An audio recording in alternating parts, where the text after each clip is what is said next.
Hello students, स्वागत है आपका एजुकेशन पार्क बनियापुर के ऑनलाइन क्लासेज में।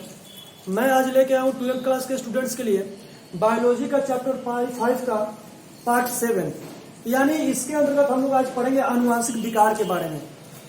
आज के जो हमारा जो पढ़ाई होगा मुख्य रूप से मेंडलीय विकार के बारे में आपको बताएंगे कि हीमोफीलिया क्या होता है, वर्णांता क्या होता है, दांत कोशिका जिसको सिकल सेल एनीमिया कहते हैं वो क्या होता है, या फिर फिनाइल कीटोन्यूरिया क्या होता है, थैलेसीमिया क्या होता है। मैं आज इन्हीं सभी चीजों के बारे में चर्चा करने वाला हूं। तो सबसे पहले हम आज का क्लास शुरू करते हैं और आपको बताते हैं कि आनुवांशिक विकार होता क्या है।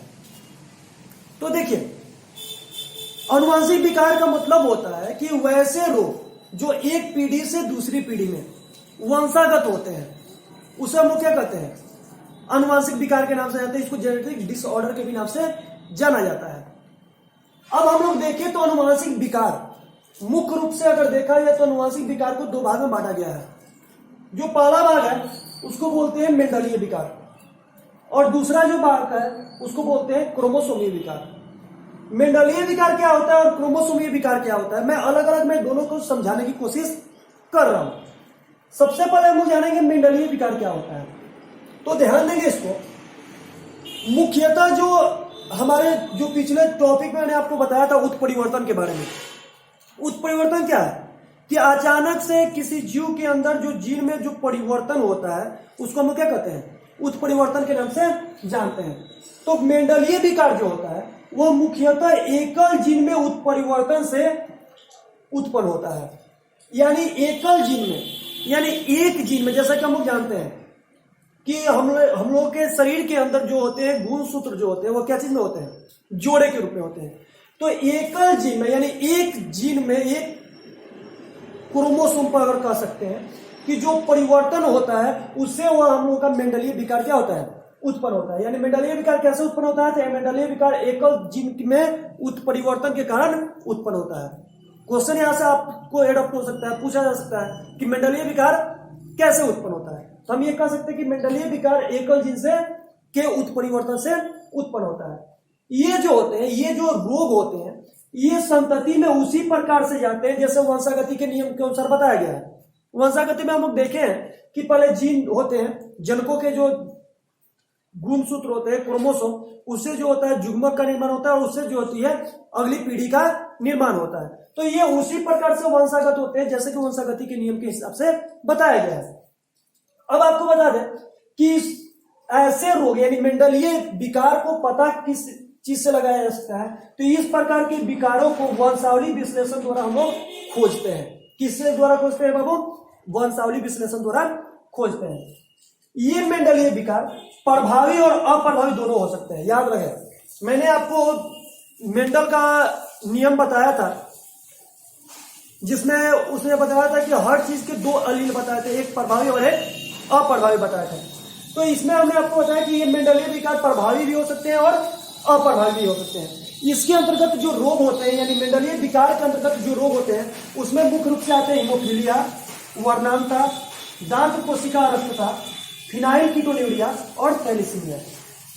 ये जो रोग है ये मेंडलीय विकार के अंतर्गत आते हैं। इसके बाद क्रोमोसोमीय विकार होता है, मैं अगले पार्ट की वीडियो में उसको बताऊंगा। मैं आज जो बताने वाला हूं इन्हीं सभी रोगों के बारे में बताने वाला हूं। तो चलिए, अब इतना जो मैंने आपको अभी बताया, इससे रिलेटेड आपको कितने क्वेश्चन आपसे पूछे जा सकते हैं वो मैं आपको चर्चा कर लेता हूं। सबसे पहले पूछा जाता है मेंडलीय विकार कैसे उत्पन्न होता है या मेंडलीय विकार को कौन निर्धारित करता है। तो हम यहाँ पे लिख सकते हैं कि मेंडलीय विकार एकल जीन में उत्परिवर्तन से उत्पन्न होता है। यानी एकल जीन में जब उत्परिवर्तन होता है तो मेंडलीय विकार उत्पन्न होता है। ये संतति में यह क्वेश्चन आ सकता है कि मेंडलीय विकार एक से दूसरे संतति में कैसे जाते हैं, तो ये उसी प्रकार से जाते हैं जैसे वंशागति के नियम में बताया गया है। ये विकार को किस चीज से खोजा जा सकता है, तो इस विकार को हम लोग वंशावली विश्लेषण द्वारा क्या कर सकते हैं, खोजे जा सकते हैं। इसके अलावा आपसे ये पूछा जाएगा कि मेंडलीय विकार के अंतर्गत कौन कौन से रोग आते हैं, तो इसमें आपका आ जाएगा हीमोफीलिया, वर्णांता, दांत कोशिका अरक्तता जिसको सिकल सेल एनीमिया बोलते हैं, फिनाइल कीटोन्यूरिया और थैलेसीमिया। ये सारे रोग मेंडलीय विकार के अंतर्गत आते हैं। अब मैं आपको जो बताने वाला हूं सबसे पहले हीमोफीलिया के बारे में। हीमोफीलिया क्या है, हीमोफीलिया से देखिए, हीमोफीलिया एक ऐसा रोग है जो मतलब इस टॉपिक से रिलेटेड आपके बहुत सारे क्वेश्चन इससे एग्जाम में आते हैं कि हीमोफीलिया क्या है, हीमोफीलिया को बिल्डर्स रोग क्यों कहते हैं, हीमोफीलिया को शाही रोग क्यों कहते हैं, हीमोफीलिया को क्रिस्मर रोग क्यों कहते हैं, हीमोफीलिया का पता किसने लगाया था। ये सारी चीजें आपसे पूछी जा सकती है। तो चलिए हम इसकी चर्चा करते हैं कि हीमोफीलिया क्या होता है।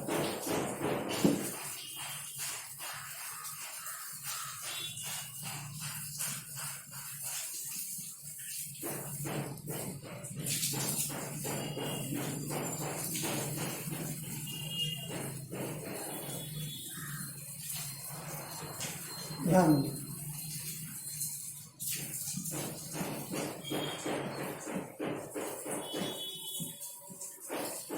हीमोफीलिया, हीमोफीलिया क्या होता है। तो अगर ये कहें तो हीमोफीलिया यह एक आनुवांशिक रोग है, यह एक आनुवांशिक रोग है। हीमोफीलिया क्या है, एक जेनेटिक डिसऑर्डर से होने वाला ये क्या है, रोग है। यह जो होता है, इसके जो जीन होते हैं यह एक्स गुणसूत्र पर मौजूद होते हैं। यानी हीमोफीलिया के जो जीन होते हैं, हीमोफीलिया रोग के जो जीन होते हैं वह किस गुणसूत्र पर अवस्थित होते हैं, एक्स गुणसूत्र पर। इसलिए इसको एक्स संलग्न रोग कहा जाता है। इसको क्या कह सकते हैं, यह एक एक्स संलग्न रोग है। मैंने आपको संलग्नता लिंकेज के बारे में मैंने आपको पिछले क्लास में बताया था। तो हीमोफीलिया क्या है, तो हीमोफीलिया एक आनुवांशिक रोग है जो या इसको हम लोग कह सकते हैं यह एक संलग्न रोग है। एक संलग्न रोग क्यों कहा जाता है, क्योंकि जो हीमोफीलिया के जो जीन होते हैं वह एक्स गुणसूत्र पर अवस्थित होते हैं। जैसा कि मनुष्य में हम लोग जानते हैं कितने जोड़े गुणसूत्र होते हैं, 23 जोड़े। 23 जोड़े गुणसूत्र में 22 जोड़े गुणसूत्र जो होते हैं समान होते हैं, जिसको ऑटोसोम कहा जाता है। मैंने आपको पिछले वीडियो में बताया। और एक जोड़े जो होते हैं लिंग गुणसूत्र होते हैं। लिंग गुणसूत्र में दो प्रकार के होते हैं, एक एक्स और एक क्या होते हैं, वाई। ठीक है, तो हीमोफीलिया रोग का जो जीन होता है वह एक्स लिंग गुणसूत्र पर क्या होता है, अवस्थित होता है। अब हम इसको बात करें तो इसको एक संलग्न रोग क्यों कहते हैं। अगर ये क्वेश्चन आता है कि हीमोफीलिया को एक संलग्न रोग क्यों कहते हैं, तो यहां पर लिख सकते हैं कि क्योंकि इस रोग का जीन एक्स गुणसूत्र पर उपस्थित होता है। क्योंकि इस रोग का जीन एक्स गुणसूत्र पर उपस्थित होता है। यानी हीमोफीलिया क्या है, तो यह एक आनुवांशिक रोग है। इसको एक संलग्न रोग भी कहते हैं क्योंकि इस रोग का जीन जो होता है एक्स गुणसूत्र पर क्या होता है, उपस्थित होता है। इस रोग में होता क्या है, तो इस रोग में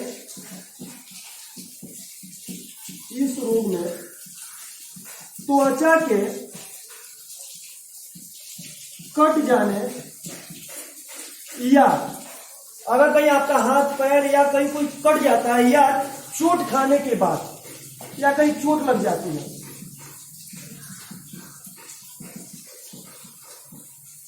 अगर इस रोग में क्या होता है, अगर ये यानी कि इस रोग को कैसे पता चलता है कि ये रोग है, तो इस रोग में त्वचा के कट जाने या चोट खाने के बाद रक्त स्त्राव जो होता है यानी ब्लीडिंग का जो कार्य होता है वह निरंतर होते रहता है।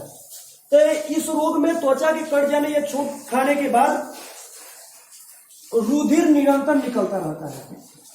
रुधिर निरंतर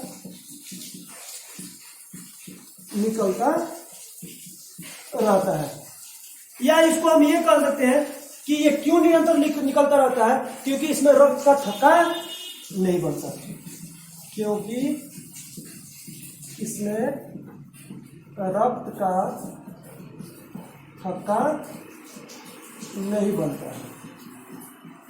ध्यान दें, हीमोफीलिया के बारे में बताते हैं। हीमोफीलिया क्या है, एक आनुवांशिक रोग है। इस रोग का जो जीन होता है वह एक्स गुणसूत्र पर उपस्थित होता है। इस रोग में क्या होता है कि त्वचा के कट जाने या चोट खाने के बाद जो रुधिर होता है, रुधिर का मतलब होता है खून, खून निरंतर निकलते रहता है क्योंकि इसलिए निकलते रहता है क्योंकि इसमें जो होता है रक्त का थक्का नहीं बनता है। इस प्रकार के रोगी में जो होते हैं वो रक्त का थक्का नहीं बनता। रक्त का थक्का का मतलब होता है कि कहीं आपका हाथ पैर कट जाता है, आप उसको पकड़ करके ऐसे दबा देते हो तो वहां पे क्या होता है, ब्लड का एक गोल संरचना बन जाती है, जिससे ब्लीडिंग का कार्य क्या हो जाता है, रुक जाता है। ये इसमें ब्लड का जो होता है वह थक्का नहीं बन पाता है। अगर हम लोग इसको कहें कि हीमोफीलिया के जो जीन होते हैं यानी एक्स गुणसूत्र का अवस्था होता है, तो हीमोफीलिया को हम लोग इस रूप से एक्स के ऊपर ही एच क्यों मैंने लगाया, हीमोफीलिया का फर्स्ट लेटर जो होता है वो एच होता है, तो एक्स एच से हम लोग इसको क्या करते हैं, निरूपित करते हैं, इसको हम लोग प्रतीक मान सकते हैं। क्या जिसका एक्स एच प्रतीक है, हीमोफीलिया रोग के जीन का ये प्रतीक है। एक्स के ऊपर जो होता है एच लगा देते हैं तो ये हीमोफीलिया रोग का जो होता है जीन का प्रतीक होता है। अब मैं आपको बता दूं हीमोफीलिया जो होते हैं वह अप्रभावी रूप से, हीमोफीलिया अप्रभावी रूप से वंशागत होते हैं। हीमोफीलिया रोग जो होता है वह प्रभावी रूप से नहीं, अप्रभावी रूप से ये क्या होते हैं, वंशागत होते हैं। अब कुछ चीजें याद रखेंगे, जैसा कि हम लोग जानते हैं कि मानव में दो प्रकार के गुणसूत्र होते हैं, एक होता है एक्स एक्स और एक होता है एक्स वाई।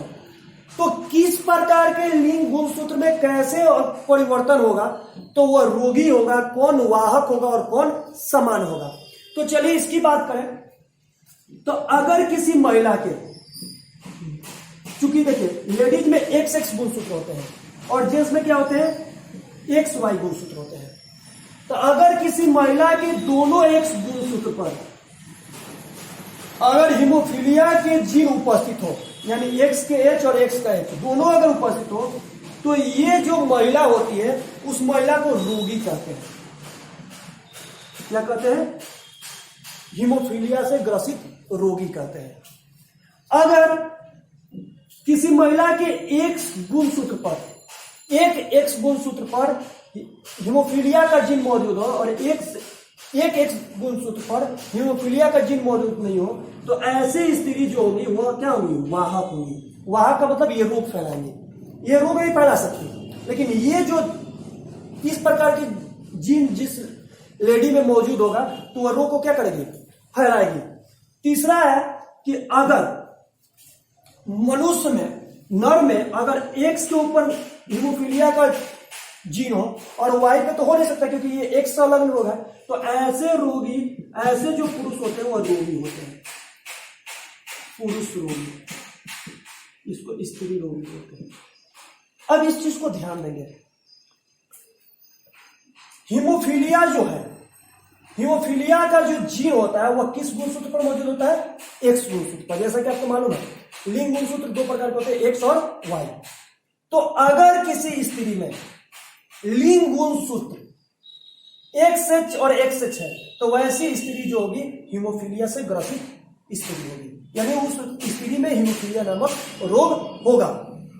अगर किसी महिला के दोनों गुणसूत्र में एक गुणसूत्र पर हीमोफीलिया का जीन मौजूद हो, ये एच जो है हीमोफीलिया के जीन को प्रतीक है, एक गुणसूत्र पर हीमोफीलिया का जीन मौजूद हो और एक गुणसूत्र पर नहीं मौजूद हो, तो वह जो स्त्री होगी वह वाहक होगी। वाहक का मतलब वह रोग को प्रसार करेगी, वह रोग को एक पीढ़ी से दूसरी पीढ़ी में भेजने का कार्य करेगी। कौन, स्त्री जो वाहक होगी, यानी जिसके एक गुणसूत्र पर हीमोफीलिया का जीन मौजूद हो और दूसरे पर हीमोफीलिया का जीन मौजूद नहीं हो।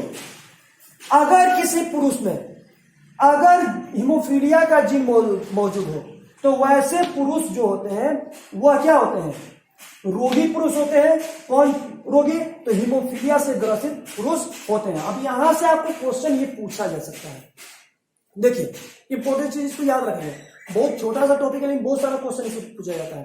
हीमोफीलिया क्या है, तो हीमोफीलिया एक आनुवांशिक रोग है। ऑब्जेक्टिव टाइप का भी क्वेश्चन आप आपसे बात कर रहे हैं। दूसरी बात आपसे पूछा जाता है, हीमोफीलिया के जीन जो होते हैं किस गुणसूत्र पर मौजूद होते हैं, तो हीमोफीलिया के जीन जो होते हैं एक्स गुणसूत्र पर क्या होते हैं, मौजूद होते हैं। इसके अलावा आपसे पूछा जाता है हीमोफीलिया में क्या होता है। तो हीमोफीलिया में चोट लगने या कट जाने के बाद रक्त निरंतर बहते रहता है, रक्त का थक्का नहीं बनता है। इसके बाद आपसे पूछा जाता है हीमोफीलिया किस रूप से वंशागत होते हैं। तो हीमोफीलिया अप्रभावी रूप से क्या होते हैं, वंशागत होते हैं। उसके बाद आपसे पूछा जाता है कि कौन स्त्री जो है हीमोफीलिया से ग्रसित होगी। तो हम यहाँ पे कहेंगे जिस स्त्री का लिंग क्रोमोसोम, जिस स्त्री का जो लिंग क्रोमोसोम होगा, अगर दोनों पे जीन हीमोफीलिया के जीन मौजूद हो, हम इस प्रकार से कहेंगे कि जिस स्त्री के लिंग क्रोमोसोम पर के लिंग क्रोमोसोम के दोनों क्रोमोसोम पर, लिंग क्रोमोसोम युग्म के रूप में होते हैं एक्स एक्स, दोनों क्रोमोसोम पर अगर हीमोफीलिया का जीन मौजूद हो तो वैसी स्त्री जो होगी वह क्या होगी, हीमोफीलिया से ग्रसित रोगी होगी। अब आपसे पूछा है कि वाहक कौन होगी। तो जिस स्त्री का एक क्रोमोसोम पर हीमोफीलिया का जीन मौजूद हो, एक क्रोमोसोम पर हीमोफीलिया का जीन मौजूद नहीं हो, तो वैसी स्त्री क्या होगी, वाहक होगी, यानी रोग का प्रसार करेगी, यानी रोग को क्या करेगी, फैलाएगी। अगर रोगी पुरुष कब होते हैं, हीमोफीलिया से ग्रसित पुरुष कब होते हैं, तो जब किसी नर के लिंग गुणसूत्र पर, एक गुणसूत्र पर यानी एक्स गुणसूत्र पर हीमोफीलिया का जीन मौजूद हो, तो वैसे पुरुष क्या होते हैं, रोगी होते हैं। किससे ग्रसित होते हैं, हीमोफीलिया से ग्रसित होते हैं। ठीक है, अब हम लोग को ये जानने की जरूरत है कि हीमोफीलिया जो रोग है, हीमोफीलिया रोग का खोज किसने किया था। अगर आपको ये कहा जाए, ये आपको शॉर्ट क्वेश्चन पूछा, हीमोफीलिया क्या है, तो हीमोफीलिया एक आनुवांशिक रोग है जिसका जीन एक्स गुणसूत्र पर मौजूद होता है, यह अप्रभावी रूप से वंशागत होता है। ठीक है, इतने चीज लिख लेंगे। इस रोग में त्वचा के कट जाने या चोट खाने पर रक्त स्राव निरंतर होते रहता है, रक्त का थक्का नहीं बनता है। इतना इसका आंसर हो जाएगा जब आपसे पूछा जाएगा हीमोफीलिया क्या है। तो बस इतना ही आंसर होगा। हीमोफीलिया एक आनुवांशिक रोग है, इसका जीन एक्स गुणसूत्र पर मौजूद होता है, इसमें यह अप्रभावी रूप से वंशागत होते हैं और इसमें त्वचा के कट जाने या चोट खाने पर रक्त स्राव निरंतर होते रहता है और रक्त का थक्का नहीं बनता है। इस क्वेश्चन का आंसर यहाँ पे हो जाएगा। अब चलिए हम बात करने वाले हैं कि हीमोफीलिया का जो रोग है, हीमोफीलिया जो रोग है, इसका पता किसने लगाया था, सर्वप्रथम इसका खोज किसने किया था। तो आइए बताते हैं कि हीमोफीलिया का खोज किसने किया था।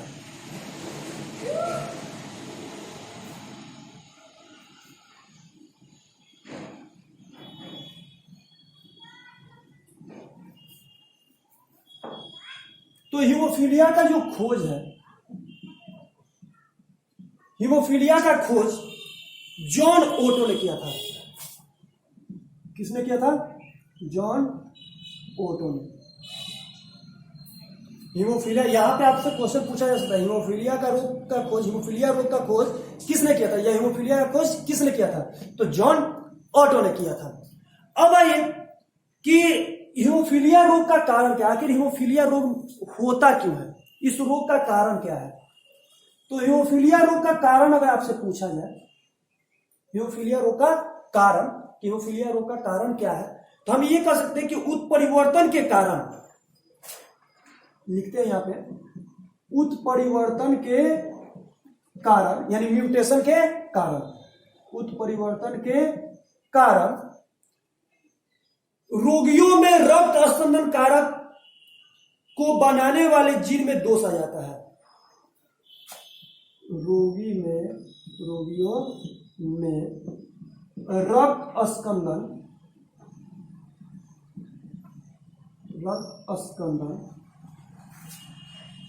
बनाने वाले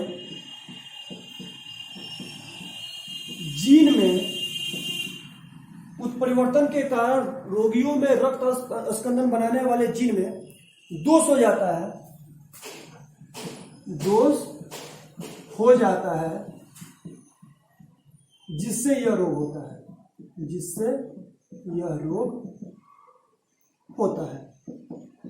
ठीक है, हीमोफीलिया रोग का जो कारण है ये उत्परिवर्तन के कारण होता है और इसमें रोगियों के जो रक्त स्पंदन यानी क्लोटिंग में जो क्लोटिंग बनाने वाले जो जीन होते हैं उसमें जो होता है क्या होता है, डिफेक्ट हो जाता है, जिसके कारण ये रोग क्या होता है, उत्पन्न होता है। यानी हीमोफीलिया रोग में क्या होता है कि जो रक्त का थक्का बनाने वाले जो जीन है उनमें दोष आ जाता है, जिसके कारण ये रोग उत्पन्न होता है। ठीक है, अब हम लोग को यहाँ पे आपसे पूछा जा सकता है कि रक्त स्पंदन जो होता है, वह रक्त स्पंदन कारक जो होते हैं मनुष्य में, समान मनुष्य में अगर देखा जाए तो रक्त अस्कंदन कारक 13 होते हैं। रक्त अस्कंदन 1 2 3 4 5 6 7 8 9। तो किसी में एक में रक्त अस्कंदन कारक के जीन में अगर कमी आ जाती है तो उसके कारण ये जो होता है रोग होता है। अब चलिए, अब आपको सबसे इंपॉर्टेंट चीज बताते हैं। यहाँ पे आपको क्वेश्चन पूछा जाता है कि हीमोफीलिया रोग का कारण क्या है। तो हीमोफीलिया रोग का कारण उत्परिवर्तन के कारण रोगियों में रक्त अस्कंदन बनाने वाले जीन में दोष हो जाता है, जिससे ये रोग उत्पन्न होता है। अब आपको सबसे इंपॉर्टेंट क्वेश्चन एग्जाम के लिहाज से पूछा जाता है कि हीमोफीलिया को ब्लीडर्स रोग क्यों कहते हैं, या हीमोफीलिया को शाही रोग क्यों कहते हैं, या हीमोफीलिया को क्रिसमस रोग क्यों कहते हैं। मैं तीनों क्वेश्चन का आंसर आपको बता रहा हूं, ध्यान लगे इस चीज को।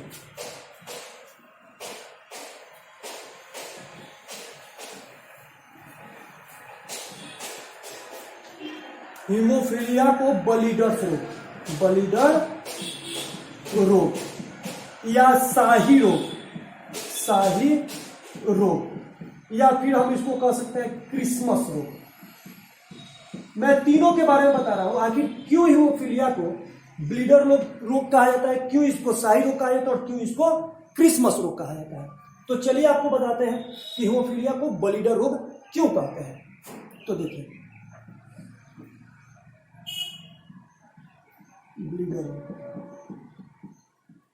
हीमोफीलिया को ब्लीडर रोग क्यों कहते हैं, तो यहां पे ध्यान देंगे कि हीमोफीलिया के रोगियों में, हीमोफीलिया के रोगियों में रक्त अस्कंदन, हीमोफीलिया के रोगियों में रक्त अस्कंदन कारकों की कमी हो जाती है, कारकों की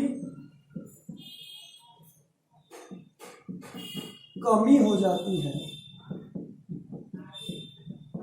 हीमोफीलिया के रोगियों में रक्त अस्कंदन कारकों की कमी हो जाती है। इस कारण इसमें या तो, इस कारण इसमें या तो रक्त अस्कंदन नहीं होता है, नहीं होता है, या रक्त अस्कंदन नहीं होता है, या बहुत लंबे समय बाद होता है, बहुत लंबे समय बाद होता है, जिसके कारण रक्त अस्त्राव जो होता है वो होते रहता है,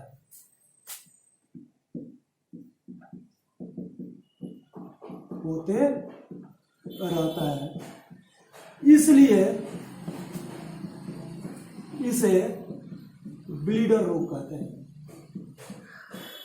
ब्लीडर रोग कहते हैं। ध्यान देंगे इस चीज को। हीमोफीलिया का मैंने आपको कारण क्या बताया था इसके पहले, कि हीमोफीलिया का कारण है कि जो रक्त अस्कंदन बनाने वाले जो जीन होते हैं उनमें अगर दोष आ जाता है, यानी जो क्लॉटिंग होती है, जो ये रक्त का थक्का जो बनता है, वो रक्त का थक्का बनाने वाले जीन में अगर कोई दोष होता है तब जाकर हीमोफीलिया रोग उत्पन्न होता है। मैंने कारण बताया था। तो हीमोफीलिया को ब्लीडर रोग क्यों कहते हैं, तो हीमोफीलिया के रोगियों में रक्त अस्कंदन कारक, रक्त अस्कंदन कारक पता होता है कि रक्त का थक्का बनाने वाले कारक की कमी हो जाती है, ठीक है। इस कारण इसमें या तो रक्त का थक्का बनता नहीं है या काफी लंबे समय बाद बनता है, जिससे क्या होता है, जब रक्त का थक्का नहीं बनेगा तो ब्लड का जो होगा वो रक्त का स्त्राव निरंतर होते रहेगा, यानी लगातार होते रहेगा, जिससे कारण इसको क्या कहते हैं, ब्लीडर रोग कहते हैं। यानी कोई आपसे पूछे कि हीमोफीलिया को ब्लीडर रोग क्यों कहते हैं, तो हम एक शब्द में इसका आंसर देंगे, क्योंकि हीमोफीलिया के रोगियों में रक्त अस्कंदन कारक की कमी होती है, जिसके कारण रक्त स्त्राव निरंतर होते रहता है, इसलिए इसे ब्लीडर रोग कहते हैं, ठीक है। अब हम आपको बताने वाले हैं कि जो ये रक्त अस्कंदन कारक है वो समान मनुष्य में 13 रक्त अस्कंदन कारक होते हैं, और रक्त अस्कंदन कारक समान मनुष्य में, अगर जो हीमोफीलिया से ग्रसित मनुष्य नहीं है उसका जो रक्त अस्कंदन काल जो होता है समान मनुष्य में, सामान्य मनुष्य में रक्त स्कंदन काल जो होता है वह आपका 3 मिनट से 6 मिनट का होता है। 3 मिनट से 6 मिनट। यानी अगर वैसे मनुष्य जो हीमोफीलिया से ग्रसित नहीं है, वैसे मनुष्य में जो ब्लड का थक्का बनने का जो समय होता है वह 3 से 6 मिनट में वो रक्त का थक्का बन जाता है, जबकि हीमोफीलिया वाले रोगियों में ऐसा नहीं होता है, जिसके कारण ब्लड जो होता है लगातार प्रवाहित होते रहता है। ठीक है, अब मैं आपको बताने वाला हूं कि हीमोफीलिया जो होते हैं, ये रक्त स्कंदन जो कारक है, ये रक्त स्कंदन जो कारक है जिसके कारण हीमोफीलिया रोग होता है, ये मुख्य रूप से अगर देखें तो कुछ हमारे शरीर में, मानव शरीर में अगर इसकी बात करें, मानव शरीर में सामान्यतः 13 रक्त स्कंदन कारक होते हैं। 13 रक्त स्कंदन कारक होते हैं। ठीक है, जनरली मनुष्य के अंदर जो हीमोफीलिया से ग्रसित नहीं है उसके अंदर कितने रक्त स्कंदन कारक होते हैं? 13 रक्त स्कंदन कारक होते हैं। इसमें से कुछ रक्त स्कंदन कारक जो होते हैं वो रक्त स्कंदन के लिए सहायक होते हैं, जिसमें से कुछ रक्त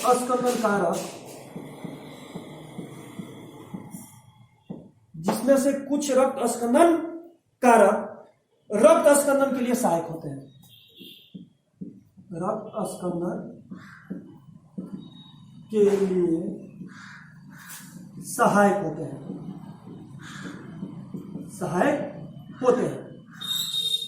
यही जब रक्त स्कंदन कारक की कमी हो जाती है तो ब्लड का प्रवाह जो होता है लगातार होते रहता है, जिससे रक्त का थक्का नहीं बनता है और वैसे व्यक्ति को हीमोफीलिया से ग्रसित रोगी कहते हैं। अगर हम लोग इसकी बात करें कि हीमोफीलिया को अगर 2 भाग में, अगर रक्त स्कंदन कारक के बात समझे तो हीमोफीलिया रोग को हम 2 भाग में बांट सकते हैं।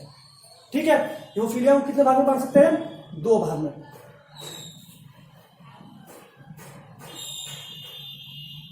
एक को बोलते हैं हीमोफीलिया ए। हीमोफीलिया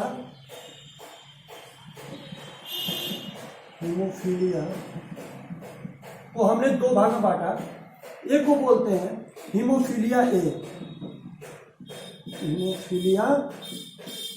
ए और दूसरा को बोलते हैं हीमोफीलिया बी।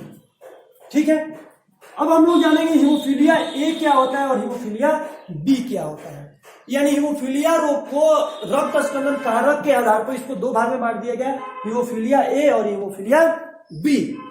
तो हीमोफीलिया ए में क्या होता है? इसमें रक्त स्कंदन कारक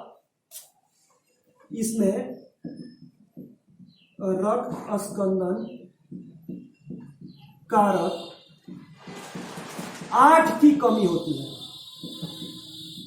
8 की कमी होती है। जैसा कि मैंने आपको बताया कि समान मनुष्य में कितने रक्त स्कंदन कारक होते हैं? 13 रक्त स्कंदन कारक होते हैं। तो जिस मनुष्य में रक्त स्कंदन कारक के 8 की कमी होगी तो उसे हीमोफीलिया ए रोग होता है, और जिस रोगी में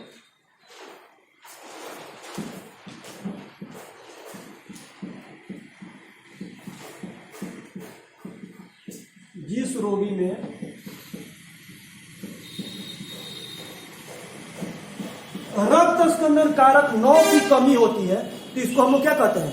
हीमोफीलिया बी कहते हैं। अब यहाँ पे क्वेश्चन आता है कि हीमोफीलिया को बलिडर रोग तो हमने बता दिया, आप कहोगे सर इसको बताने की क्या जरूरत थी? तो इसी क्वेश्चन में आंसर छिपा हुआ है क्रिसमस रोग का। तो हीमोफीलिया को क्रिसमस रोग क्यों कहते हैं, इसको अगर बात समझे तो जो हीमोफीलिया बी है इसको हम लोग कह सकते हैं कि क्लासिक हीमोफीलिया यानी हीमोफीलिया बी जो है वो उसको क्रिसमस रोग क्यों कहते हैं? क्योंकि ये सबसे पहले स्टीफन क्रिसमस में देखा गया था। किसमें देखा गया था? हीमोफीलिया बी सबसे पहले स्टीफन क्रिसमस में देखा गया था, इसलिए इसे क्रिसमस रोग कहते हैं। क्रिसमस रोग कहते हैं। ध्यान देंगे, हीमोफीलिया को क्रिसमस रोग क्यों कहते हैं? तो अब आपको हीमोफीलिया बी क्या है ये समझना होगा। तो हीमोफीलिया से ग्रसित वैसे रोगी जिसमें रक्त स्कंदन कारक 9 की कमी होती है, वो हीमोफीलिया बी से ग्रसित होते हैं। तो हीमोफीलिया बी सबसे पहले स्टीफन क्रिसमस में देखा गया, इसलिए हीमोफीलिया को क्यों कौन रोग कहा जाता है? क्रिसमस रोग कहा जाता है। अब आइए, अब हम लोग का तीसरा पॉइंट है, हीमोफीलिया को शाही रोग क्यों कहते हैं। तो चलिए, अब आपको इतना तो समझ में आ गया कि हीमोफीलिया कितने प्रकार का होता है। तो 2 प्रकार की, haemophilia A, haemophilia B. Haemophilia A किसे कहते हैं? तो जिसमें रक्त स्कंदन कारक 8 की कमी होती है तो हीमोफीलिया ए कहलाता है, और जिसमें रक्त स्कंदन कारक 9 की कमी होती है उसे हीमोफीलिया बी कहते हैं। हीमोफीलिया को ब्लीडर रोग क्यों कहते हैं? तो हीमोफीलिया रोगियों में रक्त स्कंदन कारक की कमी होती है, जिससे रक्त का थक्का नहीं बनता है, जिसके कारण रक्त का प्रवाह निरंतर होते रहता है, इसलिए उसे ब्लीडर रोग कहते हैं। हीमोफीलिया को क्रिसमस रोग क्यों कहते हैं? तो हीमोफीलिया बी सबसे पहले स्टीफन क्रिसमस में देखा गया, इसलिए हीमोफीलिया को क्रिसमस रोग कहा जाता है। अब मैं तीसरे क्वेश्चन की बात करूंगा, हीमोफीलिया को शाही रोग क्यों कहा जाता है?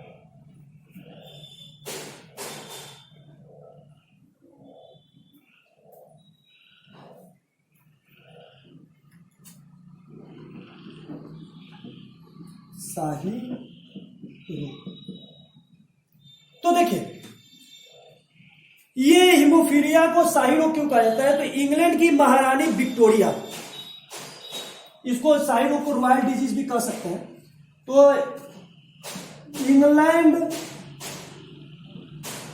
की महारानी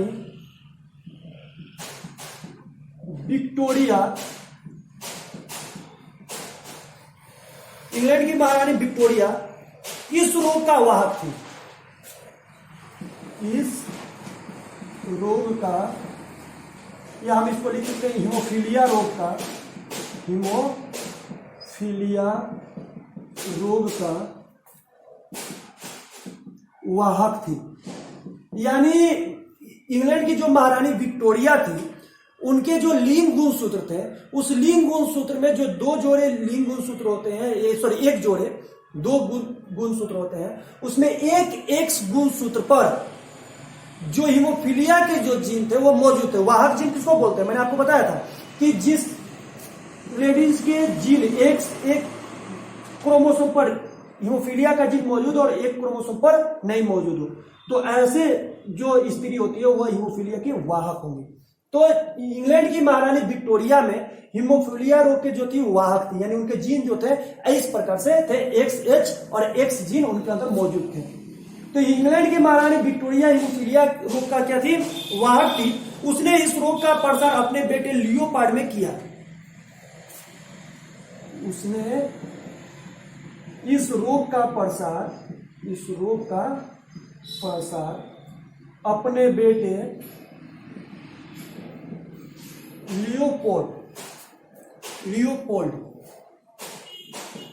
लियोपोल्ड ने किया।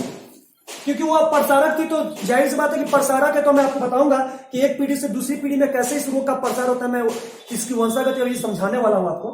तो इंग्लैंड की महारानी विक्टोरिया हीमोफीलिया रोग से ग्रसित थी, और वह रोग से ग्रसित नहीं थी, वह रोग के क्या थी? वाहक थी। और इन्होंने इस रोग का प्रसार अपने बेटे लियोपार्ड में किया। इस प्रकार बाद में यह रोग कई शाही परिवारों में क्या हो गया? फैल गया। बाद में यह रोग कई शाही परिवारों में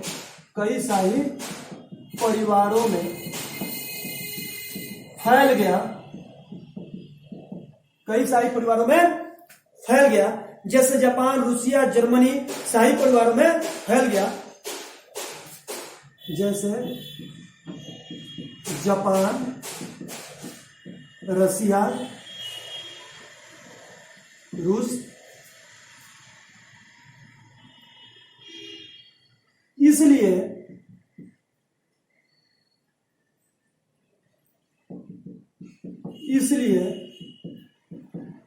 इसे शाही रोग कहते हैं। शाही रोग कहते हैं। ध्यान देंगे। इस चीज को समझेंगे। इसके बाद हीमोफीलिया रोग की वंशागति हम आपको समझाने वाले हैं। हीमोफीलिया में क्या हुआ कि इसको शाही रोग क्यों कहते थे? इंग्लैंड की महारानी विक्टोरिया थी, वो हीमोफीलिया रोग की क्या थी? वाहक थी, यानी उनके अंदर जो जीन थे वो वाहक थे, और उन्हें इस रोग का प्रसार अपने बेटे लियोपोल्ड ने किया, और उनके द्वारा कई शाही परिवारों में ये रोग जो था हीमोफीलिया रोग क्या हो गया? फैल गया, इसलिए हीमोफीलिया को शाही रोग कहते हैं। यानी यहां पे आपसे क्वेश्चन पूछा जाता है हीमोफीलिया को शाही रोग क्यों कहते हैं? तो आप कहेंगे कि इंग्लैंड की महारानी विक्टोरिया जो कि हीमोफीलिया रोग की वाहक थी, उन्होंने सबसे पहले अपने बेटे लियोपोल्ड में इस रोग का प्रसार किया। बाद में यह कई शाही परिवारों में यह रोग क्या हो गया? फैल गया, इसलिए इसको शाही रोग कहा जाता है। अब चलिए अब आपको बताते हैं कि इस रोग का वंशागति कैसे होता है, यानी हीमोफीलिया रोग एक पीढ़ी से दूसरी पीढ़ी में कैसे फैलता है। ठीक है, तो चलिए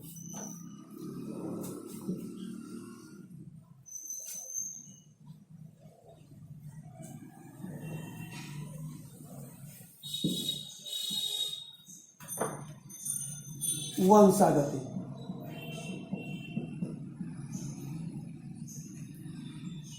मान लीजिए एक समान पुरुष की शादी हीमोफीलिया के वाहक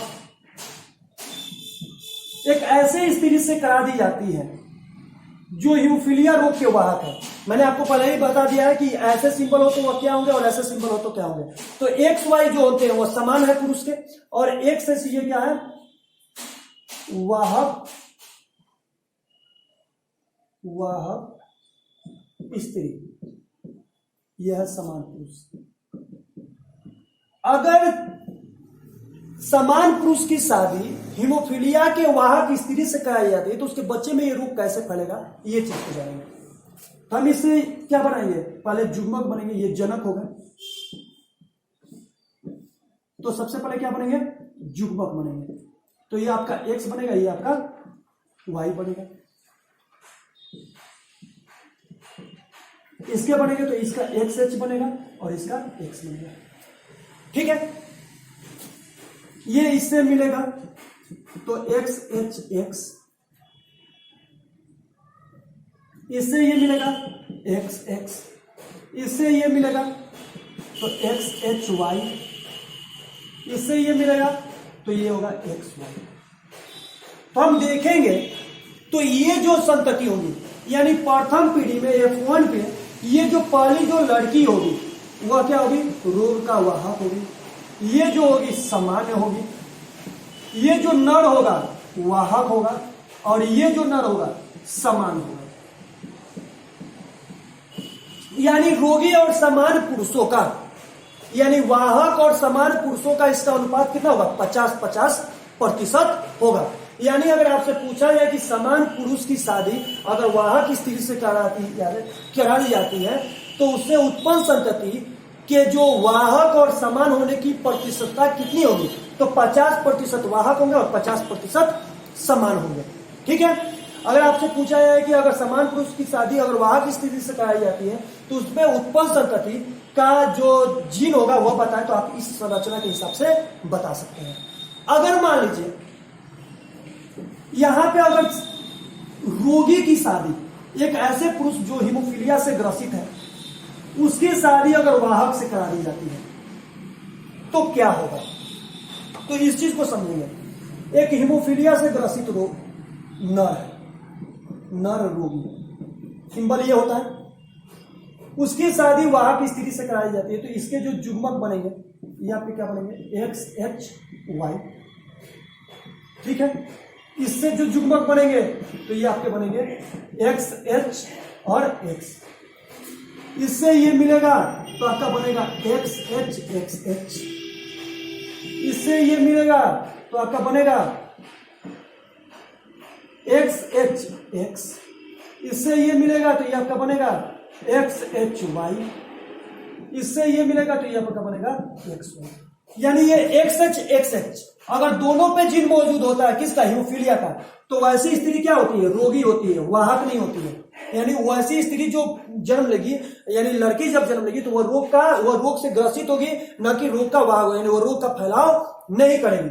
अगर मान लीजिए ये एक्स एच और एक्स है, ये क्या होगी, ऐसी स्त्री जो होगी वो क्या होगी, वाहक होगी, वाहक स्त्री। ऐसे जो पुरुष होंगे वो क्या होंगे, रोगी होंगे, और ऐसे जो स्त्री होंगे, पुरुष होंगे, वो क्या होंगे, समान होंगे। तो इस प्रकार से इसमें जो रोग के जो चांसेस है, इसमें भी क्या है, 50-50, सॉरी, एक रोगी है, 2 रोगी है, एक वाहक है और एक समान है, यानी 4 संततियों में 2 रोगी होंगे, एक वाहक होंगे और एक क्या होगा, समान होगा। अब यहां पे एक चीज आपके जहन में उठ रहा होगा कि सर ने बोला कि जो वाहक स्त्री होती हैं वही रोग का फैलाव करती है, तो क्या जो वाहक स्त्री नहीं होगी वह रोग का फैलाव नहीं करेंगी, यानी जो रोगी स्त्री होगी वह रोग का फैलाव नहीं करेगी? तो चलिए देख लेते हैं उसकी भी वंशागति, कि अगर किसी समान पुरुष की शादी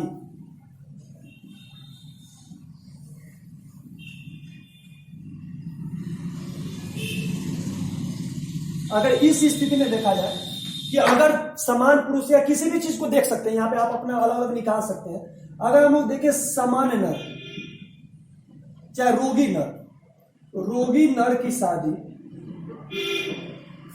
रोगी मादा से कराई जाती है, तो इसके जीन आपके क्या होंगे, XHY, और इसके जीन क्या होंगे बाबू, XHXH, ठीक है। इससे जब युग्मक बनेंगे तो ये आपके युग्मक हो जाएंगे XH और ये आपके हो जाएंगे Y, 2 युग्मक बनेंगे। इससे भी युग्मक बनेंगे तो ये आपके क्या हो जाएंगे, XH और XH। ये चूंकि आपको पहले बता दिया कि युग्मक बनते समय ये क्या होते हैं, आधे आधे हो जाते हैं, गुणसूत्र की संख्या आधी हो जाती है, ये मैंने आपको पहले ही आपको इसको समझा दिया वंशागति का नियम में। तो चलिए इससे जो ये कॉमन करेंगे तो XHXH, ठीक है। इससे जब कॉमन करेंगे तो ये भी होंगे XHXH, फिर इससे जब ये कॉमन करेंगे तो ये होगा XHY, और ये आपके कॉमन करेंगे तो XH और Y। यानी अगर दोनों रोगी, यानी अगर नर भी हीमोफीलिया से ग्रसित है और मादा भी हीमोफीलिया से ग्रसित है, अगर दोनों की शादी कराई जाती है तो उनसे जो बच्चे उत्पन्न होंगे वह सारे के सारे जो होंगे वो क्या होंगे, हीमोफीलिया से ग्रसित रोगी होंगे। इस प्रकार से आप किसी भी हीमोफीलिया से ग्रसित जीन का आप लोग उसकी वंशागति निकाल सकते हैं, ठीक है। उम्मीद है आपको ये बहुत अच्छे से समझ में आया होगा। अब मैं आपको जो बता रहा हूं, हीमोफीलिया के बाद दूसरा हम लोग को जो जानना था वह है आपका वर्णांता। वर्णांता यानी कलर ब्लाइंडनेस क्या होता है, तो चलिए उसको बताते हैं वर्णांता क्या है। दूसरा मेंडलीय विकार यानी वर्णांता के बारे में जानते हैं।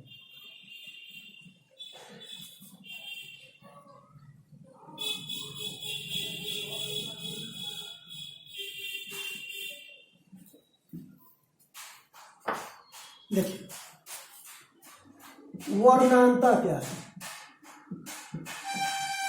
इसको हम लोग अंग्रेजी में कलर ब्लाइंडनेस बोलते हैं, ठीक। इसको डाल्टोनिज्म के भी नाम से जानते हैं, या इसको कलर विजन डिफिशियंसी के भी नाम से जानते हैं। याद रखेंगे, वर्णांता को कलर ब्लाइंडनेस या फिर डाल्टोनिज्म या फिर इसको कलर विजन डिफिशियंसी यानी CVD के भी नाम से जानते हैं। वर्णांता क्या है, तो वैसे व्यक्ति जो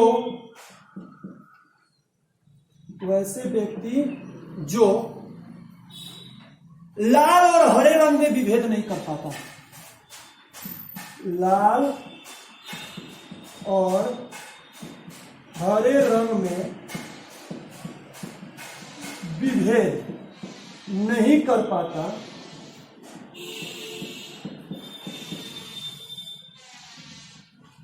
वर्णांता से ग्रसित होता है। वर्णांता से ग्रसित रोगी कहलाता है, रोगी कहलाता है। यानी वर्णांता क्या है, तो वैसे व्यक्ति जो लाल रंग और हरे रंग में विभेद नहीं कर पाते हैं तो उसको हम कौन रोगी कहते हैं, वर्णांता से ग्रसित रोगी कहते हैं। अब हम लोग समझेंगे कि वर्णांता जो रोग है इसका खोज, इसका पता सबसे पहले किसने लगाया था, यानी वर्णांता का पता किसने लगाया था। तो अगर इसकी खोज की बात करें तो वर्णनता का खोज सबसे पहले ऑनर ने किया था। किसने किया था? ऑनर ने किया था। ठीक है,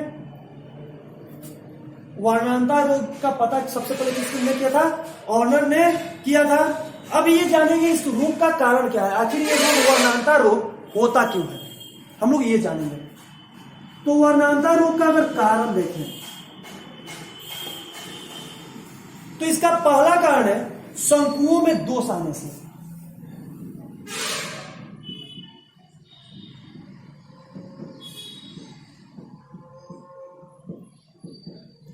दोष आने से। और दूसरा जो होता है वर्णनता का कारण, रेटिना के अंदर शंकु कोशिकाओं में जब रंगों के लिए संवेदनशील वर्णक की कमी हो जाती है। शंकु कोशिकाओं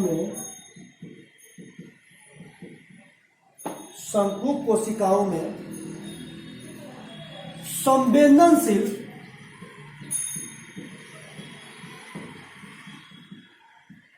वर्ण की कमी हो जाती है। कमी से ध्यान देंगे इस चीज को। वर्णनता क्या है? जब व्यक्ति लाल और हरे रंग में भेद नहीं कर पाता है तो वैसे रोगी को वर्णनता से ग्रसित रोगी कहते हैं। वर्णनता का खोज किसने किया था? ऑनर ने किया था। वर्णनता का कारण क्या है? तो शंकुओं में दोष आना और शंकुओं की कोशिकाओं में संवेदनशील वर्ण की कमी होने के कारण ये जो होता है रोग उत्पन्न होता है। अब सवाल ये हो सकता है कि आप कह सकते हैं कि सर शंकु क्या होता है, ये शंकु आपने क्या बताया? तो आप ये चीज को समझो कि शंकु जो होता है वो रेटिना के अंदर, हम लोग की आंखों के अंदर जो रेटिना होता है उसको दृष्टिपटल कहते हैं। ये शंकु क्या होता है? तो रेटिना के अंदर दो कोशिकाएं होती हैं।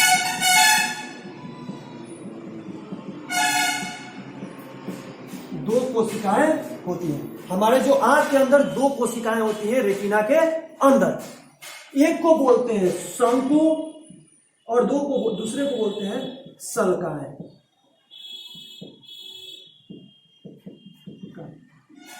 ये जो शंकु सेल होता है वो दिन में प्रकाश देखने के लिए महत्वपूर्ण होता है। यानी दिन के जो प्रकाश होते हैं, दिन के जो लाइट होते हैं, दिन के प्रकाश में देखने के लिए शंकु महत्वपूर्ण होता है। ठीक है, इस चीज को आप ध्यान देंगे, इस बड़ी इंपॉर्टेंट चीज है। वर्णनता क्या है? तो वर्णनता जब व्यक्ति लाल और हरे रंग में विभेद नहीं कर पाता वर्णनता कहलाता है। इसका कारण क्या है? तो शंकुओं में दोष आना और शंकु कोशिकाओं में संवेदनशील वर्ण की कमी होना। इसका खोज किसने किया था? ऑनर ने किया था। शंकु क्या होते हैं? तो रेटिना के अंदर दो कोशिकाएं होती है, शंकु और सलकाएं। शंकु कोशिका दिन में देखने के लिए जो होती है महत्वपूर्ण होती है। अब हम लोग जानेंगे जो शंकु कोशिका होते हैं उस शंकु कोशिका में 3 प्रकार के वर्णक होते हैं। इस चीज को ध्यान देंगे। शंकु कोशिका में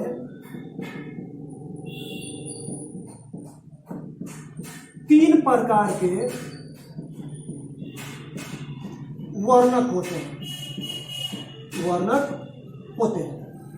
यानी जो हम लोग के शंकु कोशिका है उस शंकु कोशिका के अंदर 3 प्रकार के वर्णक होते हैं। पहले वाले वर्णक को हम लोग बोलते हैं क्लोरोलेब।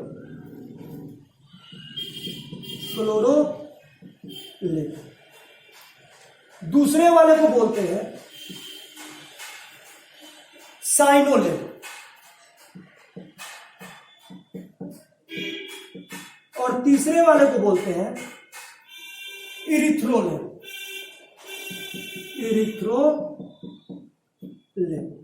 ध्यान देंगे इसको। हम लोग के आंख के रेटिना के अंदर शंकु कोशिका होती है और शंकु कोशिका के अंदर 3 प्रकार के वर्णक होते हैं। एक को बोला जाता है क्लोरोलेब, एक को बोला जाता है साइनोलेब और तीसरे को बोला जाता है इरिथ्रोलेब। अब देखिए क्लोरोलेब जो है वह हरे रंग का वर्णक है। वह हरा प्रकाश को विभेदन करने के लिए उत्तरदायी है। साइनोलेब जो है वह जो कोशिका है, वर्णक है, ये नीले कलर के लिए है। किस कलर के लिए है? नीला। और इरिथ्रोरेब ये किस कलर के लिए है? तो ये है लाल। ये कौन है? लाल। ये जो तीनों प्रकार के जो वर्णक होते हैं, ये तीन रंग को देखने के यानी विभेद करने में मदद करते हैं। अब इस चीज को समझेंगे बहुत ध्यान से। वर्णांता किसके कमी से होता है? तो शंकु कोशिकाओं के अंदर संवेदनशील वर्णक की कमी हो जाती है। यानी यही संवेदनशील जो तीन वर्णक होते हैं, संवेदनशील जो वर्णक होते हैं शंकु कोशिका के अंदर, ये तीन प्रकार के होते हैं, क्लोरोलेब, साइनोलेब और इरिथ्रोलेब। क्लोरोलेब जो होता है हरा कलर के लिए, साइनोलेब नीला कलर के लिए और इरिथ्रोलेब लाल कलर के लिए उत्तरदायी होता है। इन तीनों के कमी के कारण ही वर्णांता रोग उत्पन्न होता है। अब हम लोग यहां जानेंगे, जब ये तीन प्रकार के जो शंकु वर्णक की कमी से ये होता है, तो हम इस तरह से कह सकते हैं कि वर्णांता जो होती है मुख्य रूप से तीन प्रकार की होती है। जब हरा रंग में विभेद नहीं करेगा तो दूसरा वर्णांता का, यानी वर्णांता तीन प्रकार के हम बांट सकते हैं। वर्णांता को कितने भाग में बांट सकते हैं? तीन प्रकार में। तो चलिए अब उसकी भी बात कर लेते हैं यहां पे।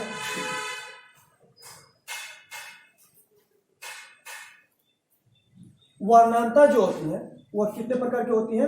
हम यहां पे तीन प्रकार के बांट सकते हैं। पहले वाले को हम लोग प्रोटोनोपिया बोलते हैं। प्रोटोनोपिया, प्रोटोनोपिया। दूसरे वाले को ड्यूटेरोनोपिया बोलते हैं। ड्यूटेरोनोपिया, ठीक है। और तीसरे वाले को हम लोग ट्राइटोनोपिया बोलते हैं। ट्राइटोनोपिया। यानी वर्णांता कितने प्रकार का होता है? तीन प्रकार के, प्रोटोनोपिया, ड्यूटेरोनोपिया और ट्राइटोनोपिया। प्रोटोनोपिया में क्या होता है, ड्यूटेरोनोपिया में क्या होता है और ट्राइटोनोपिया में क्या होता है? तो देखिए, ये लाल रंग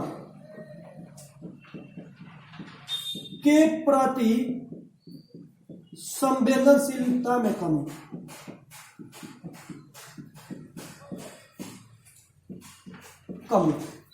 ठीक है।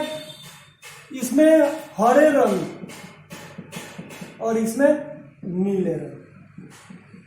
देखिए यहां पे आपको बता दें वर्णांता क्या है। तो सामान्यतः ये जो ट्राइटोनोपिया ये बहुत कम देखने को मिलता है। ये दो वर्णांता ज्यादा देखने को मिलता है। तो वर्णांता क्या है? जब व्यक्ति लाल और हरे रंग में विभेद नहीं कर पाता है तो ऐसे रोगी को वर्णांता के शिकार या वर्णांता से ग्रसित रोगी कहलाता है। वर्णांता के कारण क्या है? तो वर्णांता का जो कारण है वह कारण यह है कि शंकुओं में दोष आने से या शंकु के अंदर जो शंकु कोशिकाएं होती हैं उसके अंदर जो वर्णक होते हैं उन वर्णकों के कमी के कारण। तो शंकु कोशिका में कौन कौन से वर्णक होते हैं? तो शंकु कोशिका में तीन प्रकार के वर्णक होते हैं, क्लोरोलेब, साइनोलेब और इरिथ्रोलेब। अब वर्णांता के प्रकार की बात करें तो वर्णांता तीन प्रकार का होता है, प्रोटोनोपिया, ड्यूटेरोनोपिया और ट्राइटोनोपिया। प्रोटोनोपिया क्या है? तो इस रोगी में अब आपसे पूछा जा सकता है कि प्रोटो सभी को परिभाषित करें। वर्णांता क्या है? वर्णांता के प्रकारों को परिभाषित करें। तो वर्णांता का तो परिभाषा लिख देंगे। तो हम लिखेंगे वर्णांता तीन प्रकार के होते हैं, प्रोटोनोपिया, ड्यूटेरोनोपिया और ट्राइटोनोपिया। प्रोटोनोपिया क्या है? तो जब रोगी लाल रंग के प्रति संवेदनशीलता में रोगी की कमी हो जाती है, यानी जब रोगी लाल रंग के प्रति विभेद नहीं कर पाता है तो उसको प्रोटोनोपिया कहते हैं। जब हरे रंग में विभेद नहीं कर पाता है तो ड्यूटेरोनोपिया बोलते हैं, और जब नीले रंग में विभेद नहीं कर पाता है तो उसको क्या बोलते हैं? ट्राइटोनोपिया के नाम से जानते हैं। अगर बात करें कि वर्णांता जो रोग है, इस रोग का जो जीन है वह कहां मौजूद होता है और कैसे मौजूद होता है, यह आपको जानने की जरूरत है। तो चलिए आपको वो भी बता देते हैं। तो यह भी जो होता है यानी वर्णांता रोग भी यह एक संलग्न रोग है। एक संलग्न रोग है, यानी इसके भी जो जीन होते हैं वह एक्स गुणसूत्र पर क्या होते हैं? मौजूद होते हैं। इसको हम लोग इस प्रकार से इंगित कर सकते हैं। कलर ब्लाइंडनेस का पहला लेटर सी होता है तो इसको एक्स सी से निरूपित कर सकते हैं। अब आइए कुछ गुणसूत्रों के बारे में जाने कि अगर कैसा गुणसूत्र होगा तो वह व्यक्ति कैसे होंगे। तो अगर किसी महिला में एक से एक लिंग गुणसूत्र है तो वह होगी सामान्य स्त्री, सामान्य स्त्री। अगर एक पर वर्णांता का जीन मौजूद हो और एक आपका समान हो तो वैसी स्त्री जो होगी वाहक मादा होगी, यानी वैसी स्त्री जो होगी वह रोग का क्या करेगी, फैलाव करेगी। अगर दोनों पे अगर ये मौजूद हो तो वैसी स्त्री जो होगी रोगी मादा होगी। अगर ऐसे पुरुष होंगे तो रोगी पुरुष होंगे, और ऐसे होंगे तो समान पुरुष होंगे, समान पुरुष होंगे। ठीक है, तो ध्यान देंगे अगर किसी स्त्री में इस प्रकार के गुणसूत्र मौजूद है, लिंग गुणसूत्र है, ये मैं लिंग गुणसूत्र की बात कर रहा हूं, ऑटोसोम की बात नहीं कर रहा हूं, ये मैं बात कर रहा हूं लिंग गुणसूत्र की। तो लिंग गुणसूत्र में अगर किसी स्त्री की लिंग गुणसूत्र इस प्रकार से हो तो समान स्त्री होती है, जैसा कि आपको मालूम है। अगर इस प्रकार का लिंग गुणसूत्र हो तो वो वाहक होगी। अगर इस प्रकार से हो तो वह जो होगी रोग से ग्रसित होगी। किस रोग से? वर्णांता से। अगर इस प्रकार से हो तो ऐसे पुरुष जो होंगे वर्णांता से ग्रसित होंगे, और इस प्रकार से हो तो समान पुरुष होंगे। अब ये भी जो होते हैं अप्रभावी रूप से क्या होते हैं, वंशागत होते हैं। वंशागत का मतलब एक पीढ़ी से दूसरी पीढ़ी में जो होते हैं स्थानांतरित होते हैं। तो कैसे होते हैं, तो आप इसको कर सकते हैं किसी से क्रॉस करके। आइए हम एक एग्जाम्पल देते हैं, उसके आधार पर आपको बताते हैं। इससे कई प्रकार के क्वेश्चन भी आते हैं। तो चलिए एक मैं एग्जाम्पल देकर के आपको बताता हूं वर्णांता की जो होती है वंशागति।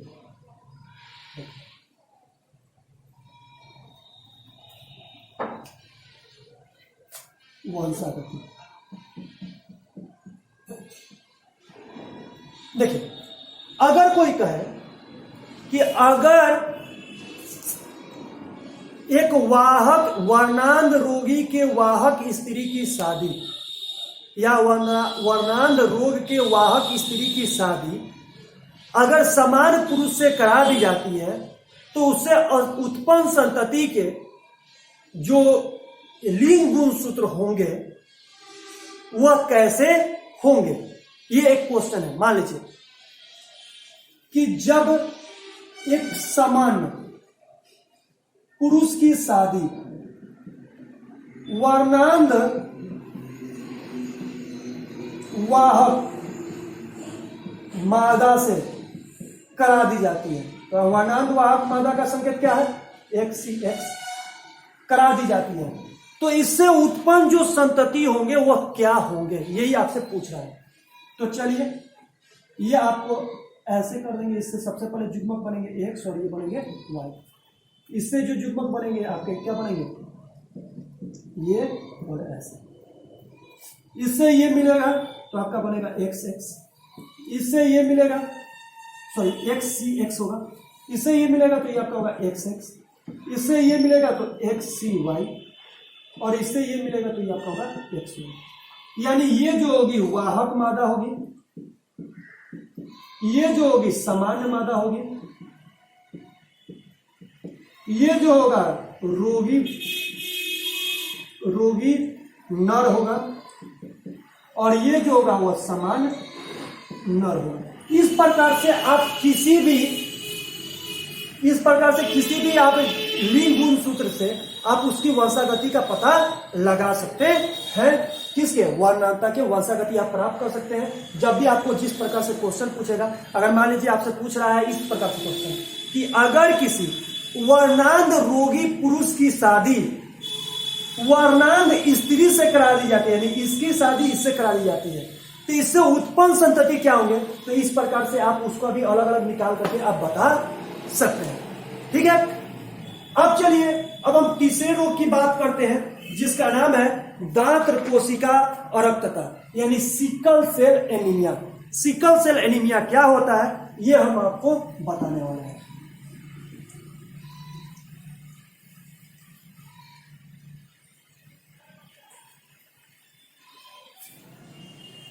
अब हम लोग जानेंगे दांत कोशिका अरक्तता क्या होता है। तो देखें, दांत कोशिका अरक्तता ये भी एक प्रकार का क्या है, मेंडलीय विकार है। तो यह एक अलिंग क्रोमोसोम पर अप्रभावी लक्षण वाला अनुवांशिक जो होता है क्या होता है, विकार होता है। अलिंग क्रोमोसोम का मतलब क्या होता है, ऑटोसोम। जैसे हम लोग जानते हैं कि मनुष्य के शरीर में 23 जोड़े गुणसूत्र होते हैं, 23 जोड़े गुणसूत्र में 22 जोड़े गुणसूत्र नर और मादा दोनों में क्या होते हैं, समान होते हैं, जिसको हम लोग क्या बोलते हैं, कायिक गुणसूत्र बोलते हैं या दैहिक गुणसूत्र बोलते हैं। उससे शरीर के अन्य भागों का निर्माण होता है। जबकि एक जोड़े जो होते हैं वो लिंग गुणसूत्र होते हैं, जिसको हम लोग एक्स एक्स और एक्स वाई से हम लोग इंगित करते हैं। तो इस प्रकार का जो रोग है यानी दात्र कोशिका अरक्तता जो रोग है, ये अलिंगी क्रोमोसोम पर अप्रभावी लक्षण वाला रोग है। इस रोग का नियंत्रण जो होता है, इस रोग के नियंत्रण करने वाले जो जीन होते हैं वो HBA और HBS होते हैं। जहां HBA रोग ग्रसित नहीं होते, जबकि HBS जो होते हैं वो रोग ग्रसित होते हैं। विषम युग्मजी जीन, विषम युग्मजी और समयुग्मजी, मैंने आपको बताया था पिछले वीडियो में कि जब दोनों जीन समान हो, जैसे कैपिटल टी ये हो गया आपका समयुग्मजी, कैपिटल टी स्मॉल टी ये हो गया आपका विषम युग्मजी। यानी जब विषम युग्मजी जीन HBA और HBS विषम युग्मजी हो गया, तो ये ऐसे जीन अगर किसी नर या मादा दोनों में से किसी में हो या दोनों में हो, क्योंकि ये दोनों में हो सकते हैं, क्योंकि ये क्या है, ऑटोसोम पर इसका जो जीन हो जो होता है वो ऑटोसोम पर ये स्थित होता है। तो ऑटोसोम पर जब स्थित होता है तो HBA और HBS अगर नर या मादा किसी में होंगे तो ये क्या होंगे, रोग का वाहक होंगे, यानी रोग का प्रसार करेंगे। जबकि समयुग्मजी HBS HBS अगर ये दोनों जीन इस प्रकार से हो तो वैसे स्त्री या पुरुष ये क्या होंगे, दांत कोशिका अरक्तता से ग्रसित होंगे। अब हम ये जानेंगे कि ये रोग एक पीढ़ी से दूसरी पीढ़ी में कैसे जाता है। जैसे किसी के माँ बाप को ये रोग है तो उसके बच्चे में कैसे जाता है, तो जब किसी के माँ और पिता दोनों इस रोग का वाहक हो, यानी दोनों में ये विषम युग्मजी जीन मौजूद हो, तब जाकर के ये रोग एक पीढ़ी से दूसरी पीढ़ी में वंशागत होता है, फैलता है, अन्यथा ये नहीं फैलता है। अब इस रोग का कारण क्या होता है, तो हीमोग्लोबिन अणु के, हम लोग के शरीर के रक्त में जो होता है हीमोग्लोबिन होता है, जो ऑक्सीजन का क्या करता है, संचरण करता है। तो हम लोग के हीमोग्लोबिन अणु के बीटा ग्लोबिन श्रृंखला की छठी स्थिति में ग्लूटामिक अम्ल का वैलिन द्वारा प्रतिस्थापन हो जाता है। अब आपको बताएंगे कि ये ग्लोबिन श्रृंखला का छठी स्थिति क्या होती है। मैं अगले चैप्टर में जब डीएनए का अनुवांशिक आधार में आपको बताऊंगा तो उसमें ही आप लोगों को बताऊंगा कि ये क्या होता है, कैसे इसमें एक अनुवांशिक कूट होता है जिसमें आपको ये GUG GAG, जिसमें आपको गुआनिन, साइटोसिन, यूरासिल वगैरह के बारे में आपको बताऊंगा, तो इसके विस्तार से आपको बताऊंगा। ये अभी तक याद रखेंगे, इसको आगे की जब चैप्टर पढ़ाऊंगा तो इसके बारे में आपको विस्तार से बताऊंगा। तो हीमोग्लोबिन अणु के ग्लोबिन बीटा श्रृंखला की छठी स्थिति में ग्लूटामिक अम्ल का वैलिन द्वारा जो होता है प्रतिस्थापन हो जाता है, या हम ऐसे कहें GAG का प्रतिस्थापन GUG में हो जाता है, जिसके कारण अगर ये प्रतिस्थापन हो जाता है तो हीमोग्लोबिन के जो RBC का जो आकार होता है इस प्रकार से होता है। तो इस प्रकार से ना होकर तो वह दांतराकार हो जाता है। क्या होता है, दांतराकार हो जाता है इस प्रकार से, यानी हंसुआ के जैसे हो जाता है। तो इसलिए इसको हम लोग क्या कहते हैं, दांत कोशिका अरक्तता रोग कहते हैं या सिकल सेल एनीमिया कहते हैं।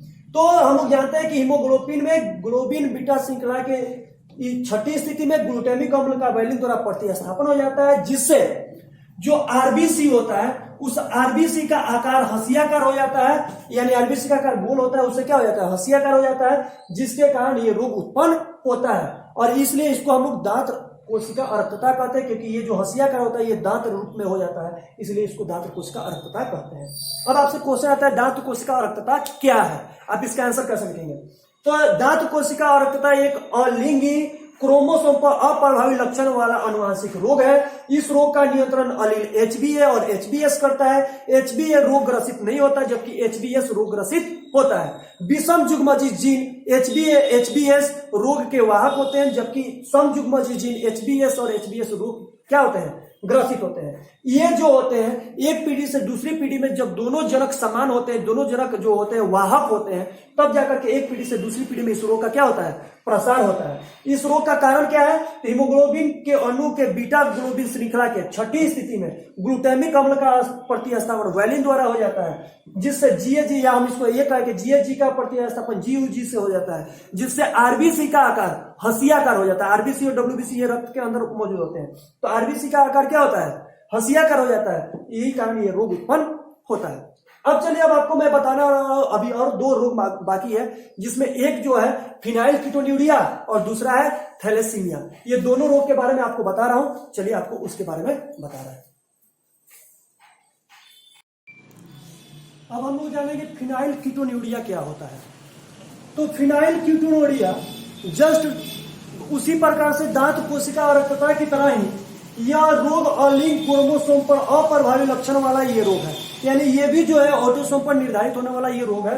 ऑटोसोम का मतलब ये होता है, आपको मैंने बताया कि मनुष्य के शरीर के अंदर 23 जोड़े गुणसूत्र होते हैं, जिसमें 22 जोड़े जो होते हैं समान होते हैं और एक जोड़े क्या होते हैं, असमान होते हैं। जो समान होते हैं उसको कायिक गुणसूत्र या दैहिक गुणसूत्र कहते हैं। ये मैंने आपको पिछले वीडियो में बता रखा है। तो मनुष्य के शरीर में जो ये अलिंक क्रोमोसोम पर अप्रभावी लक्षण वाला ये एक प्रकार का रोग है, जिसको फिनाइल कीटोन्यूरिया, इसको पीकेयू के भी नाम से जानते हैं। यानी फिनाइल कीटोन्यूरिया रोग क्या है, तो यह रोग अलिंक क्रोमोसोम पर अप्रभावी लक्षण वाला अनुवांशिक रोग है। यह जन्मजात होता है, यह एक प्रकार का जन्मजात रोग है। इसकी खोज सर्वप्रथम ए फॉलिंग ने 1934 में किया था। यानी इसकी खोज सबसे पहले ए फॉलिंग ने 1934 ईस्वी में इसकी खोज की थी। इसका कारण क्या है, ये रोग का कारण है कि हमारे शरीर के अंदर, जब देखिए अलिंक क्रोमोसोम पर आधारित, अलिंक क्रोमोसोम का मतलब हुआ कि 44 के अंदर, जो हम लोग के शरीर के अंदर 46 गुणसूत्र होते हैं, उस 44 के अंदर अगर किसी गुणसूत्र में कोई डिफेक्ट होता है और उससे जो रोग उत्पन्न होता है उसको हम लोग अलिंक क्रोमोसोम पर जो होता है विकार मानते हैं। तो इस रोग का जो कारण है, ये गुणसूत्र नंबर 12 पर स्थित जीन में जब उत्परिवर्तन हो जाता है, जब उत्परिवर्तन का मतलब म्यूटेशन, जो अचानक से परिवर्तन हो जाते हैं, जिसके कारण ये रोग उत्पन्न होता है। इस रोग में क्या होता है, तो यह रोग फेनिल एनिलीन हाइड्रोक्सिलेज, याद रखेंगे, यह रोग फेनिल एलेनिन हाइड्रोक्सिलेज नामक एंजाइम की कमी से होता है। फिनाइल कीटोन्यूरिया किसकी कमी से होता है, फेनिल एलेनिन हाइड्रोक्सिलेज नामक एंजाइम की कमी से होता है। अब यह एंजाइम क्या करता है, यह एंजाइम फिनाइल एलिनिन को टाइरोसिल एमिनो अम्ल में बदलता है। ये जो एंजाइम है, ये फिनाइल एलिनिन को किसमें बदलता है, टाइरोसिल अम्ल में बदलता है। लेकिन जब ये एंजाइम नहीं होता है तो क्या होता है कि इसकी उपस्थिति में फिनाइल एलिनिन जो होता है का परिवर्तन फिनाइल पायरुविक अम्ल में हो जाता है। जब इसमें हो जाता है, फिनाइल पायरुविक अम्ल में हो जाता है, जब यही हमारे शरीर के अंदर इकट्ठा हो जाता है, ब्लड में ये जब इकट्ठा हो जाता है, तो इससे मानसिक दुर्बलता आती है। लोग जो होते हैं मानसिक रूप से क्या होते हैं, कमजोर हो जाते हैं। ये था आपका फिनाइल कीटोन्यूरिया। अब आपसे पूछेगा कोई कि फिनाइल कीटोन्यूरिया क्या है, तो हम ये कह सकते हैं कि यह एक अलिंगी क्रोमोसोम पर अप्रभावी लक्षण वाला एक रोग है, जो कि जन्मजात है। इसकी खोज ए फॉलिंग ने 1934 में किया था। इस रोग का कारण गुणसूत्र नंबर 12 पर स्थित जीन में उत्परिवर्तन का होना है। यह रोग में जो होता है फिनाइल एलिनिन हाइड्रोक्सिलेज नामक एंजाइम की जो होती है कमी होती है। ठीक है, इस रोग की पहचान क्या है, तो इस रोग में जो होती है मानसिक दुर्बलता होती है। अब लास्ट टॉपिक पर हम लोग बात करेंगे थैलेसीमिया। थैलेसीमिया क्या होता है, तो ये बच्चों को माता पिता से होने वाला रोग है। ये अगर किसी के माँ बाप को ये रोग है तो ये रोग उसके अंदर मौजूद होता है। इस रोग के होने से उसके शरीर में जो हीमोग्लोबिन, जो ब्लड बनाने की जो प्रक्रिया होती है, वह क्या हो जाती है, उसमें गड़बड़ी हो जाती है, जिसके कारण उसके अंदर रक्त क्षीणता यानी ब्लड की कमी के जैसे लक्षण उसके अंदर दिखाई देने लगते हैं। थैलेसीमिया रोगी की पहचान जो होती है, वह बच्चे की पहचान 3 माह के बाद ही होती है। 3 माह के पहले आप उसकी पहचान नहीं कर सकते। ऐसे बच्चे में रक्त की भारी कमी होती है और यह रोग जो होता है उत्परिवर्तन के फलस्वरूप होता है। यानी कोई आपसे पूछे कि थैलेसीमिया क्या है, तो थैलेसीमिया माता पिता के द्वारा होने वाला बच्चों में होने वाला एक रोग है। इस रोग में शरीर के अंदर हीमोग्लोबिन बनने की प्रक्रिया में जो होती है गड़बड़ी हो जाती है, जिसके कारण बच्चे के शरीर में जो होती है रक्त की भारी कमी हो जाती है। इस रोग का कारण जो होता है, इस रोग का कारण उत्परिवर्तन है। यहीं पे आपका ये टॉपिक कंप्लीट हुआ। अगले क्लास में जब हम मिलेंगे तो हम पढ़ेंगे क्रोमोसोम विकार क्या होता है, यानी टर्नर सिंड्रोम, डाउन सिंड्रोम और क्लाइनफेल्टर सिंड्रोम के नाम से जानेंगे कि उसमें कौन कौन सी गतिविधियां होती है, किस प्रकार से वो रोग उत्पन्न होता है। अगर आपको यह हमारा वीडियो आपको अच्छा लगे तो ज़्यादा से ज़्यादा लाइक कीजिए, अपने दोस्तों में शेयर कीजिए, और अभी तक अगर हमारे चैनल को सब्सक्राइब नहीं किए तो हमारे चैनल को सब्सक्राइब करना ना भूलें। जय हिंद।